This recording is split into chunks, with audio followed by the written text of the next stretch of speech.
Well, for the first time in decades, the Senate is one step closer to a full vote on major gun reform legislation. The gun safety bill passed a key procedural vote today with bipartisan support, 15 Republicans joining every Democrat in voting to move forward, blocking a filibuster attempt by other GOP members.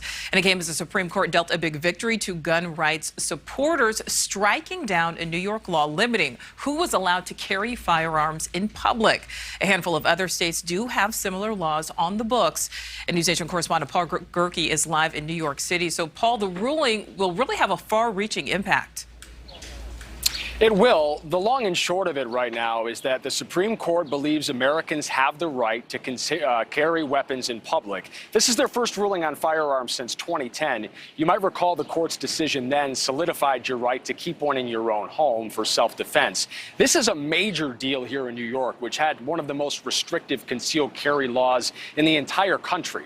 It's been on the books for more than 100 years, since 1913, and it says a person applying for a license to carry a concealed handgun in public must show proper cause, that is, a specific need to have that weapon, which makes it really rare to see someone carrying here. In fact, only about 200,000 concealed carry licenses have been issued in New York State. Our population is close to 20 million. That works out to about 1%. But today, the highest court in the land has determined that that old law is unconstitutional, deeming the right to bear arms in public is not subject to a, quote, entirely different body of rules than the other Bill of Rights guarantees. It's spelled out in this line that spans pages 62 and 63 of today's decision. Quote, we know of no other constitutional right that an individual may exercise only after demonstrating to government officers some special need. In his dissent, Justice Stephen Breyer pointed out recent mass shootings and said, quote, I fear that the court's interpretation ignores these significant dangers and leaves states without the ability to address them. And this ruling will have a major impact, as you mentioned, Nichole, not just in New York, but for about a quarter of the country's population. Similar laws on the books in Maryland, Massachusetts, New Jersey, and Rhode Island, as well as California and Hawaii out west. All right, Paul Gerke live for us in New York. Thank you.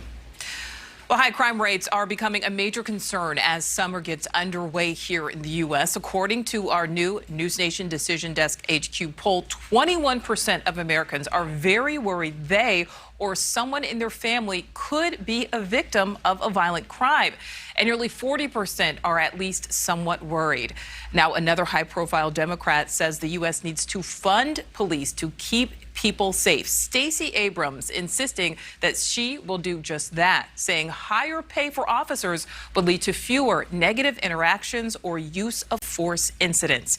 Thank you for watching. Go to newsnationnow.com to find NewsNation on your television provider. And don't forget to click the red subscribe button below to get more of NewsNation's fact-driven, unbiased coverage.